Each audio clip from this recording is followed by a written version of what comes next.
I think when let's say when the smartphone started, a lot of people Mhm. said it was rare in the beginning to just see somebody with a smartphone, right? Yeah. And now it is very common to have somebody like using their smartphones. Uh-huh.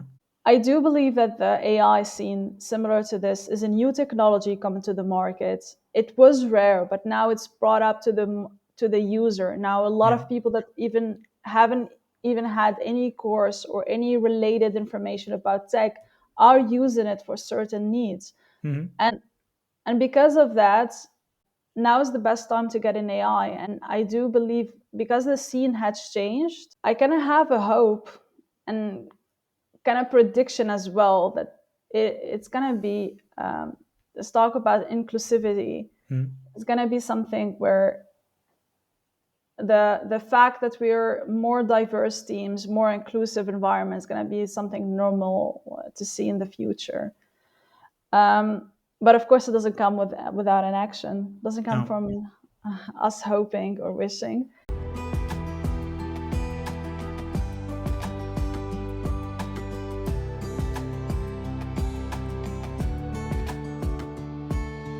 Welcome to Women Disrupting Tech.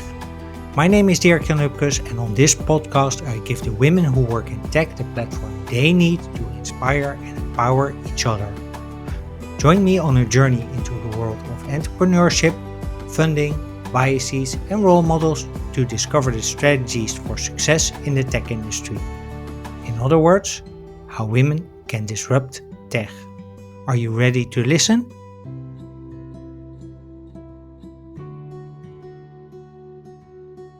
Hey, welcome back to Women Disrupting Tech. Thank you for listening to episode number 57.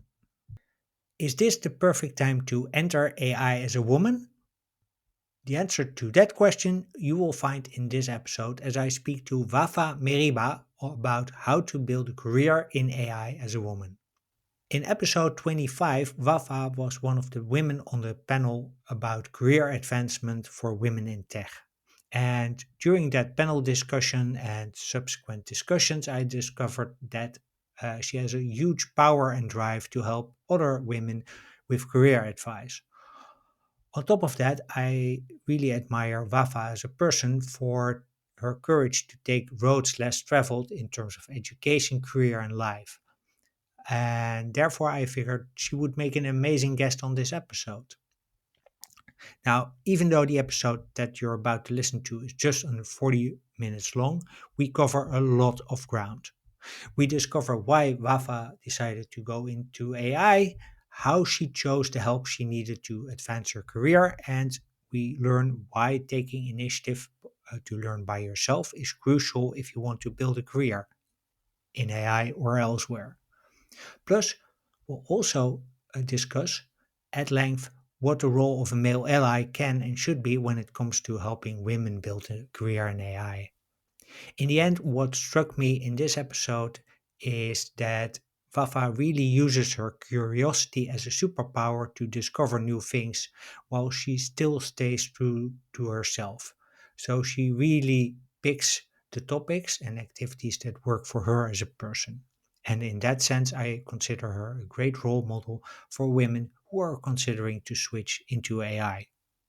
So when you're ready to listen and learn you can build a career in AI as a woman, please welcome to Women Disrupting Tech, Wafa M'Ribah. Hey Wafa, welcome to Women Disrupting Tech. Welcome, good to have you. A question I always ask at the start is how you got into your current job or current position. Start wherever you want. First, thanks for having me. So I start years back. Globally, I was a really curious kid. Like I was a curious kid until actually it gets very annoying for my parents, and I was always like Hmm. that person who says, "Oh, why are we doing this?" And even if my parents like got a trip, and then they say, "Oh, we need to do this beach trip on this specific hour," and I'm like, "Oh, why are you be doing it in specific hours? My holidays. You have to explain to me. If you don't explain to me, I'm not gonna go with it. I need my own." Yeah. I need a logical reasoning. And Okay. then I went to school, and then I decided that math is actually one of the most logical subjects, and I was always like interested in that. And Mm-hmm. from there, I kept following like what is the most logical, makes sense kind of subjects that I am interested in. That I went to computer science. I studied the fundamentals, how computers work, how algorithms work.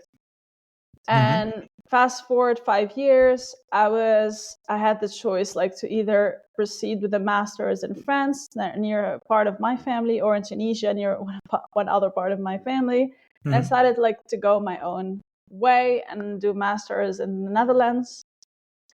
Um, and I did that, and yeah, and I actually really liked it.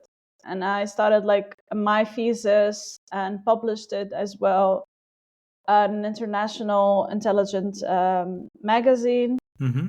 Um, How I did you think end up in the Netherlands, by the way? I applied for a master's. So I studied in Amsterdam Mm-hmm. in the VU. Yeah, but did you choose the Netherlands on purpose? No, actually. It's more because the Netherlands, I think it's attractive because of the language. Because Mm-hmm. in Europe, I would consider it one of the most bilingual between English and native language Mm-hmm. country Yeah. there. Yeah. Yeah, so that makes it easier. Yeah. Yeah. Okay. And you said you like to challenge people and also to look for the logic in decisions. Did you like math also as a topic from the calculation point of view? Yeah, because calculations like will just lead you to the result, and you have like a logical reasoning to go from I don't know, Uh-huh. like A to B, Yeah. and that really, yeah, for me that was really intriguing. Like, Okay. okay, now this makes sense Yeah. more than what my parents set up for a beach trip. Yeah. No. Yeah. Of course. Yeah. That's it's a different, totally different topic. Yeah. Um. So you decided to build a career in AI and machine learning, and we're Mhm. going to talk about that more in depth later. But why why AI and machine learning? Why that specific branch of computer science? Yeah, that's a really good question. So if we deep dive really well in what AI and ML is Mm-hmm. actually a mathematical equations. Mm-hmm. Like for the people who are techies, it's the derivatives. It's like literally how to get from A to B, but based on examples. Like you have certain examples. Let's say this is a cup, Yeah. and you basically give a lot of examples to the machine saying if a cup is like this, it is a bit round, it is a bit this height, more or Mm-hmm. less. And it has like a mathematical equation inside, and just try to learn based on the examples. So how do you translate this in? You just showed a cup, literally for context of the listeners. Mhm. How do you translate that into math? Because that's still one of the things that's puzzling in my mind.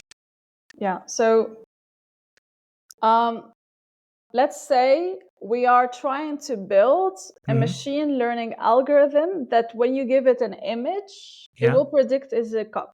yeah, So I give you this, predicts the cup. I give you another type of cup. I'm not sure. I don't yeah. have one. It will say yes, I is the same.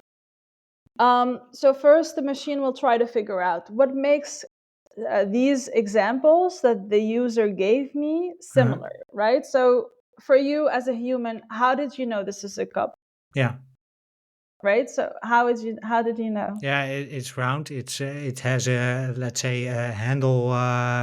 There's some there's a hole in it that you can fill with Yeah, fluids, whatever. There's something on it, like an image on it. yeah, So in this case, I assume of a city. yeah, Maybe there's a logo on it. I don't know. Yeah, that yeah, basically exactly. those are but the reason I asked about the math is because those to me are visual cues, and I was like, okay, how do you translate that into math? Yeah. So it's the same way, but think about it. for the computer, of course, it won't be able to see, oh, this is round. So if you found like a round thing and a hole, then it's supposed to be a cup. It will Yeah. say, oh, we have like, it's gonna convert it to pixels. Like pixel is like the smallest image entity. Mm-hmm. And it will say, if you find like all pixels here, but there's Mm-hmm. nothing here, then it's supposed to be a hole. Yeah. And when you don't find it, then that's supposed to be like a cup.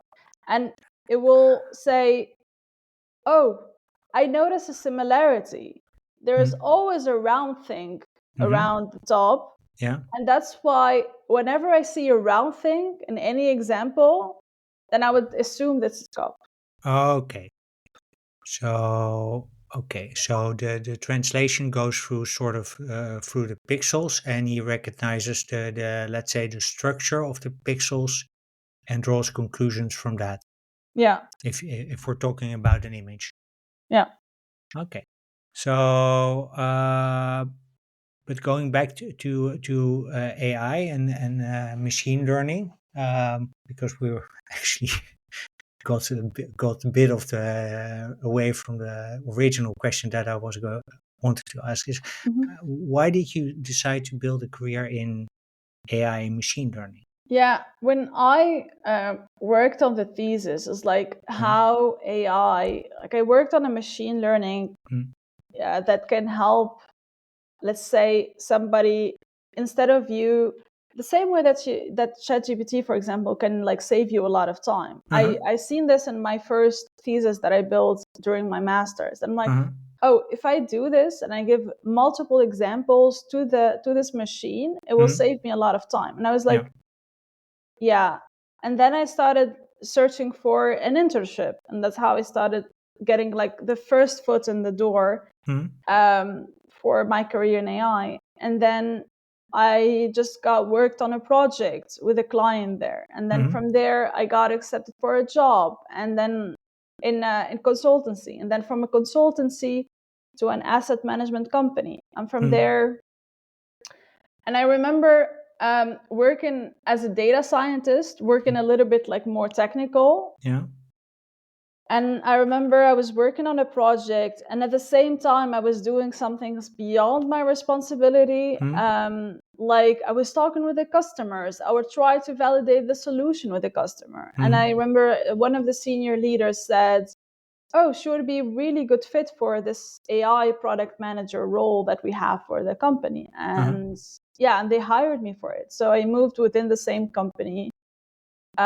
I moved from a technical based role to a business based role. mm, And from there, I started like growing in skills and now fast forward years later, 8 years later, I'm an AI product leader at Acris.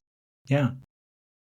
So, two questions. One, how was that for you as a woman? Do you think it was different as a woman from a man? Because men yeah, they go into tech and they make promotions and, Well, I would say when I first started in AI, it wasn't mm, even called AI; it was called mm, machine learning, mm-hmm, and people weren't like aware of it. So there were much less women than now, yeah, much less women in PhDs and these like technical roles. People weren't really aware of machine learning mm, or AI. It's like this cool R&D project most of yeah, the time. And of course, because of that, you don't find a lot of women. So no, most cases, I was the only woman in the team. mm, And um, yeah, I think honestly, I was advocated to by like a let's say a male ally to mm, kind of switch the career into more like an AI in business. mm, So I think maybe I got lucky. Maybe yeah, uh, I didn't find much difficulty when it comes to the diversity point of view. okay. Did you search for a mentor or a sponsor? Really purposely search for it? Yeah, yeah. I reached out to one of the senior leaders at one of my old companies and I said, hey, can you mentor me? I transitioned newly to a leadership role, but Mm, I feel like I still need to build the skills. Can you mm-hmm, just help me into building the skills? And he was really helpful. He was really like open to the idea, and we started like doing recurring meetings where Mm-hmm. I walk him through a situation, and he tells me in his perspective what he will do if he was in my shoes. Mm-hmm. And I reflected on that, and I saw, okay, this fits my character, then this is a good advice, or this is really good advice, but it doesn't really fit my character. Mm-hmm. Yeah. How do you make that distinction, by the way? Is it sort of gut feeling? It's also like, um, for example, when you work in finance, Mm-hmm. you would be expected to have a certain aggressive character, right? Mm-hmm. And although I am like social, I love to talk with people, to interact, but I'm also not having, I don't have an aggressive character. No. And once I get an advice to be more aggressive with this particular like project or Mm-hmm. particular like situation, I'm like, yeah, that's really not me. I'm more logical. I'm more like, this is what I have and this is where I want to go, Yeah. and take it or leave it. And if it doesn't work out between us, then I'm not going to force it. Then maybe Yeah. this is not the place to be for me. No. Okay. So also accepting, hey, maybe this just isn't where I'm supposed to be. Okay. Yeah. Yeah. Now that's quite powerful, I think. So you now work as an AI product lead, uh, and I think you also work remotely because you work from the Netherlands and you work with a team in Poland and a team in the US. How do you manage that remotely? Do you manage teams remotely in AI? Yeah. So, um, you should have, because we're remote, Mm, we're kind of very persistent on having like a recurrent planning together, yeah, yeah, having a recurrent like a demo session where we plan together but also see the outcome of the planning together. mm-hmm, If there is, I'm very transparent about like sharing the things I have that I believe that it would benefit the team in some way. mm-hmm, With the, let's say, the senior leadership, they're very like happy to talk whenever I kind of say, oh, I have this thing or I have this suggestion.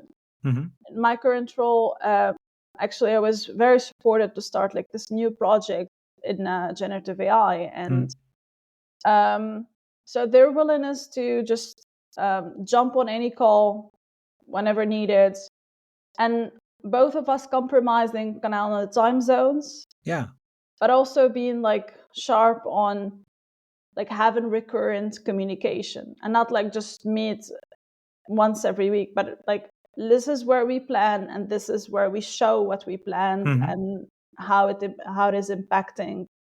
And based on that, we can like say, oh, this is not really working out, and we give feedback. Yeah, and so far so good. okay. So there's a lot of what I hear you say is a lot of structure.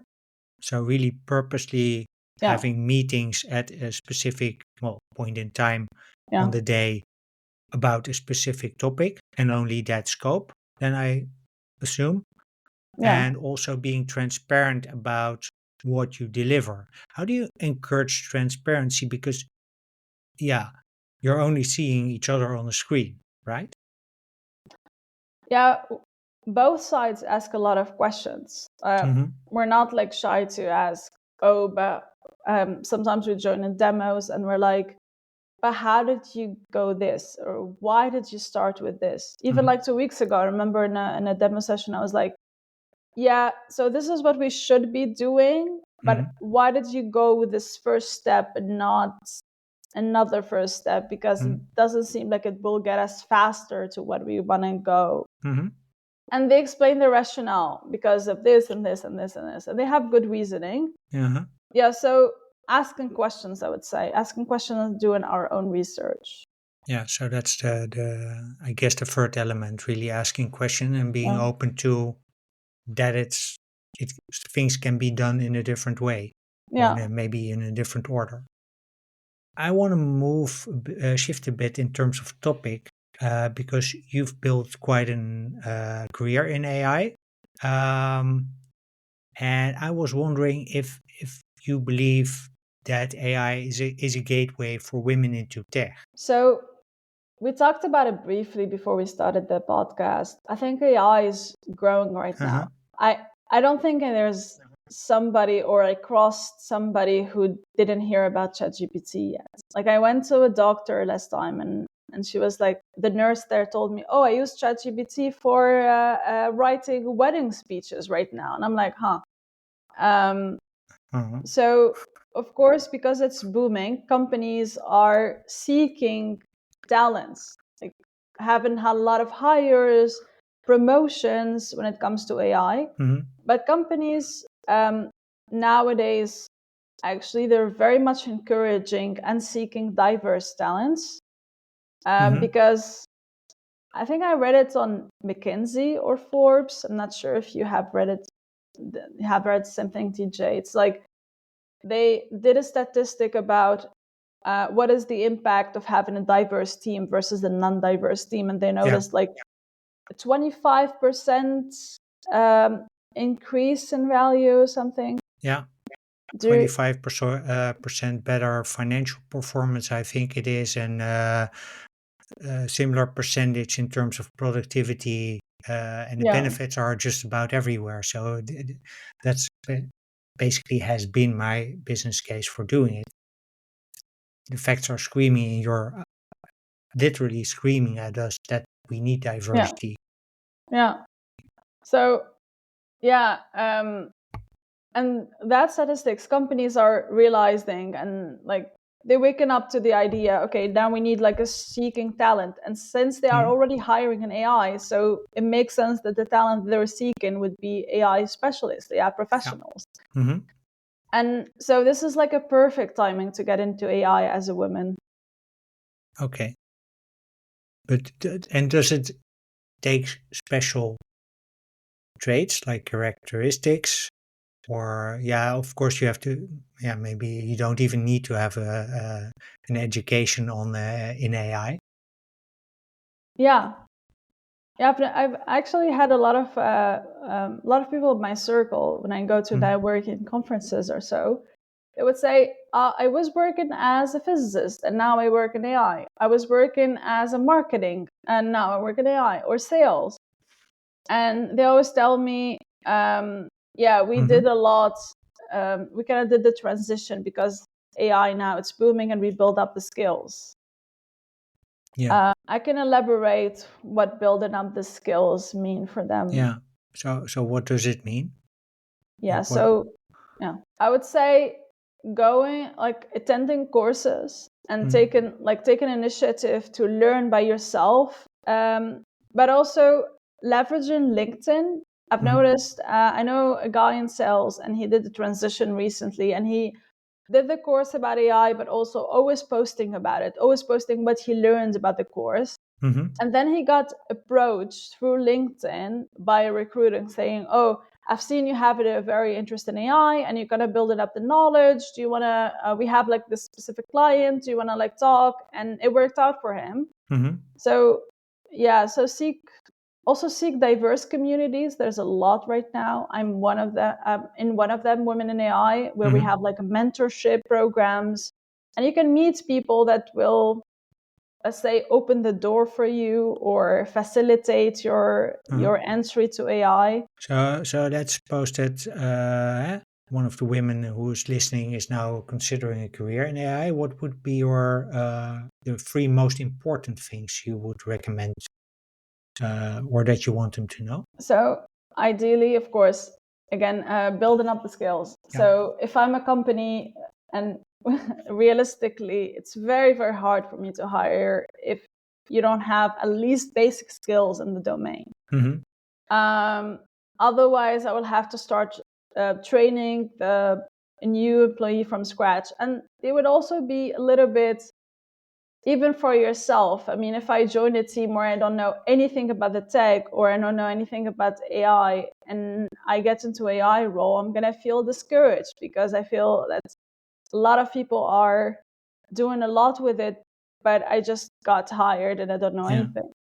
So, and this will take a little bit of personal effort Mm-hmm. to go into courses. There's a lot of like Udemy, I guess. There's Coursera. Google Mm. have opened at least 6 generative AI courses for free. Oh, So yeah, and if you are a student, I think Coursera also gives something like a financial fund where you don't yeah. even have to pay for the course. Mm-hmm. So there's a lot of way to do it. There's a lot of people on YouTube as well that walk you through these technologies. A lot of conferences like the ML Ops community. It's a Mm-hmm. good one. And after you build the skills, you can like start networking, start applying for jobs, advocating for yourself, and then having somebody to advocate for you. Let's say you Mm-hmm. met somebody at a conference, and then you ask, "Oh, are you looking for a trainee, or like looking for somebody? Are you opening an internship in your Mm-hmm. company? I can get in, etc." Yeah. So, yeah, Yeah, building up a network is also quite important, I think. yeah, And yeah, for that sure. that I think, at least from my limited perspective, I think women are really good at building that community, because you're a partnership manager at in AI Netherlands. Do you offer specific? I think you offer specific programs for to get people Yeah. acquainted with AI and to also build that network, right? Yeah, yeah, for sure. We have like 4 main programs, and Mm. it depends on the age group. So we have like from like let's say kids to like an expert professionals that have like X amount of years in Mm-hmm. their career portfolio. For the kids, we have Accelerate, where we go like to schools and we partner with schools across the Netherlands, and we Mm-hmm. try like to make sure that we explain AI concepts like by using cookies or using like fruits as well, and Yeah. they would and like try to get them interested, intrigued in this. Mm-hmm. It was fun. We had it, I think, we talked about it like a few months ago with the team, and it was really good. We also have a mentorship program where we link young professionals with women that are experts in the fields, Mm-hmm. and that's a good way for young professionals that to get like a networking and get advocated for. Yeah. And we also have Accelerate for young female founders in general, to be honest. In AI, So there's yeah, quite a lot. yeah, it's quite a lot. Any person who's interested can check it out on the website. Yeah. Yeah. That link we'll put into the show notes for sure. So let's say that's another question I had. I want to be a male ally and I work in AI. How can I help women uh, to make AI the gateway into tech? Because obviously, yeah, there's the women's side of it. So women have to be interested, educate Yeah, themselves, create a network. But what can men do? I'm gonna apply this annoying curiosity I was applying to my parents as a kid. Uh, So I'm so curious to ask like at least once a male ally, because I know you have a whole podcast mm, to for that. And I'm always curious, like, what do you think, in your perspective, women needs for yeah to kind of um yeah from an ally, like if we had the perfect tech ally that is mm. male, what do we think? Because a lot of male, I'm not sure if they actually got the yeah, I don't know if they are on the, oh, let me do it for them or let me advocate for them. Like, I'm not sure which category the male side would understand from our needs when it comes to breaking into tech. Yeah, I think there should be a balance between let's do it for them, because there's definitely what I see from my perspective. There's definitely a need for push by Mm-hmm. men as well. But as a person, I'm more leaning to okay, let's let's advocate for them, because that's one of the pillars of this podcast, is that there's for women in tech there is still a very small number of role models. and creating those role models or help and giving them a voice through this podcast or through the rest of the platform is, I think, incredibly important. So advocating for them, so being a sponsor, being a mentor, also doing that actively is I think those are the three things that I would think are needed. So the sponsoring, the mentoring, and advocating. So the bit more the let's say the pull and the push um, would be really important, and also create thereby creating role models also within companies, because that's a powerful insight I got from Dielke van Buren from Equals. You can't be what you can't see. So as long as women cannot see that a career in AI is a real possibility, it's not going to happen. So the reverse of that is then obviously, if we want it to happen, we need to make sure that young women especially, but also older women, can see that it's possible and that it's not dirty or there's no it's not toxic. Yeah. So you're more on the because role modeling is kind of a women responsibility to kind of showcase and break into tech and then show younger professionals, okay, this is possible. Here I am. Yeah. I did it. You can do it. Maybe faster, since the AI is really hyping up right now. But for you, you'd say mentoring, advocating, and trying to highlight or celebrate role models in the industry. Yeah. Yeah, awesome, DJ. I hope a lot of people have the awareness as well. I would, because I'm in the corporate world, I would say as well, promote diversity in hiring and promotion. Like if you're hiring for sales and you feel that there is a missing female voice, or if you're hiring for an new AI project, and you feel like, okay, I have a full male team and there is one, like we don't have the female perspective. So I would say to advocate for that. But that's sort of hard to spot. If you're in an all male environment, you're maybe as a even though you want it, you're not necessarily as a man thinking, oh, I need a female perspective on it, because you're not aware that may not even be aware that you're missing it. So what would trigger a man to spot that, in your opinion? I think maybe awareness in the market, maybe even like a diversity policies for the companies itself.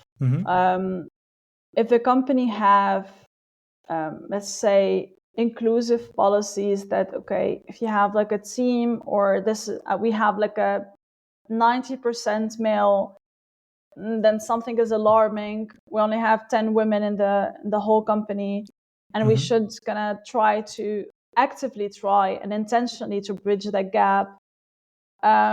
But also raising awareness across the male side of things. I mean, if you see diversity on LinkedIn, if you see it in the street, you see it, like hear about it in conferences, at one point you're gonna have it in the back of your mind and think, oh, and you're gonna reflect on your current role and then see, oh, but we have full male teams.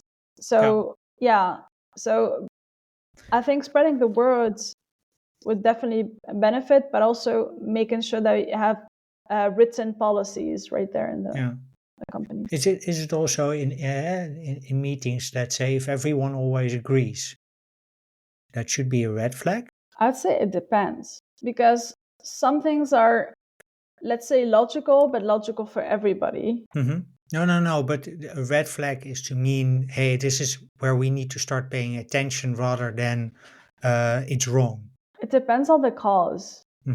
Depends on why everybody's agreeing, because sometimes they're agreeing because they don't want to speak up because they're afraid, or they're agreeing because they literally have, I mean, if you put the same nationality, the same age group in one room, doing kind of the same role, then Yeah.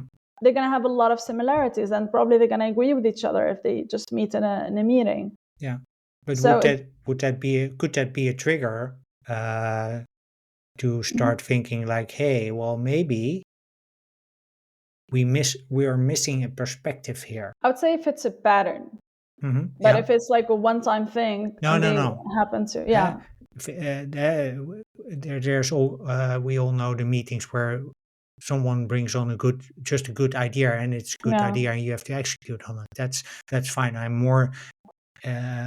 was more looking for indeed the pattern. So yeah, if it starts recurring like 3, 4, 5 times, that's the moment I think at least you should start wondering, hey, maybe we agree away a bit too much on things. So maybe we need a devil's, yeah, for lack of a better word, a devil's advocate.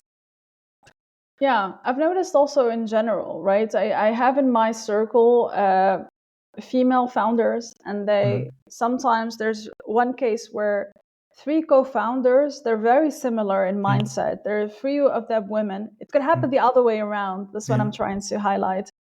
uh, They have the same perspective on how the product should go to market. And I just noticed that, and they started validating the approach, and then they got like a hit back from like the investor side, from the market side, like, oh, we have been thinking a lot in one bubble, and we didn't even like think about if other people need it. mhm. So even in a group where women are very similar in mindset, and you gather them together to build an idea, and they agree on it, yeah, it can be alarming. So I want to move towards the end.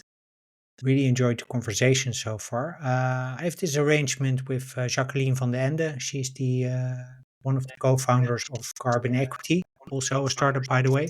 Well, maybe now it's a scale up. To make this podcast obsolete in 10 years from now, so by 2032, that is. What do you think needs to happen for this podcast to be obsolete? I think when let's say when the smartphone started, a lot of people Mhm. said it was rare in the beginning to just see somebody with a smartphone, right? Yeah. And now it is very common to have somebody like using their smartphones. Uh-huh. I do believe that the AI scene, similar to this, is a new technology coming to the market. It was rare, but now it's brought up to the user. Now a lot Yeah. of people that even haven't even had any course or any related information about tech are using it for certain needs. Mhm. And because of that, um, now is the best time to get in AI. And I do believe because the scene has changed, I kind of have a hope and kind of prediction as well that it's going to be this talk about inclusivity Mhm. is going to be something where the fact that we're more diverse teams, more inclusive environment is going to be something normal to see in the future. But of course, it doesn't come without an action. It doesn't come No. from us hoping or wishing. That's more come about still advocating, but women also taken initiatives to see the AI sector, taking courses. If you ever feel like you actually want to do a career transition, I would say don't procrastinate on that. Mhm. Um, do your own like efforts. I know it's a little bit harder once you have a full-time job, but you're also trying to switch. So you're trying to learn by yourself, Yeah. but it's worth it. If that's your end goal, Yeah. it's going to be well worth it. Sounds like a great place to wrap. Wafa, thank you very much for this conversation. Really enjoyed it. If people want to learn more about you, about the work you're doing, also for AI, Women in AI Netherlands, where can they find you? Thanks a lot for inviting me. It's always like a joy to like talk and then Yeah. brainstorm ideas Mm-hmm. together. DJ and I actually met on another panel. Yeah. Um, and they can find me on LinkedIn. Feel free to reach out. If you're a woman and have a question about AI and how to break into AI, and you feel like you have a very specific question, I'm happy to help. Just reach out via LinkedIn, send me a message. Don't hesitate. be brave. Hmm. Um, and DJ, you're laughing. No, but yeah, I agree. Be brave. Yeah. Yeah, I've also noticed this between like my male colleagues and women colleagues. I think I hate to say this, it's just changing, of course, but men colleagues are always like the one that are speaking up a lot in the meetings, even if they don't understand the concept. They're like, "Oh, I don't understand the concept. Can you do it again?" Yeah. So that's something we should work more on, I guess. Back to your question, Mm. LinkedIn, womeninai.nl. You can also find it on my LinkedIn information, the website, and I think DJ also is gonna put it in In the the show website. notes, Yeah. for sure. Wafa, Yes. thank you very much for this Thanks a wonderful lot. conversation. Really enjoyed it. Listeners, thank you very much for listening, and hope to see you in the next episode. Well, that's a wrap. Thank you for listening to episode 57 of Women Disrupting Tech with Wafa M'Ribah on how to build and advance a career in AI as a woman. Wafa and I hope that you've enjoyed our conversation as much as we did. And if you'd like to learn more about Wafa and follow her journey into the world of AI, feel free to connect with her using the links in the show notes. As usual, you can find the show notes at womendisruptingtech.blog. On that same website, you can also become a member of the Women Disrupting Tech community. And if you're a member, you get exclusive access to Women Disrupting Tech events, and you're the first to learn when new episodes or blogs come online. When you're looking for a role model to inspire your own hero's journey into tech, I invite you to check out one of the other 56 episodes of this podcast on Spotify, Apple, and Good Pods. And nowadays, we're also on YouTube, by the way. If you're a regular listener, please give the show a rating or a review, because that's a great way to support the show and to help other people discover the podcast. If you're a male ally and you want to help Wafa and the other 56 women disrupting tech make this podcast obsolete by the end of 2032, there's a simple thing you can do. Please share the podcast with friends, family, and coworkers. This way, you give my guests the platform they need to make it happen. Finally, if you want to connect with me, you can reach me via dirkjan at womendisruptingtech.blog or on LinkedIn. On LinkedIn, just look up my name and you'll find me. With that, I wish you a wonderful day. I hope to see you in the next episode, and in the meantime, keep being awesome.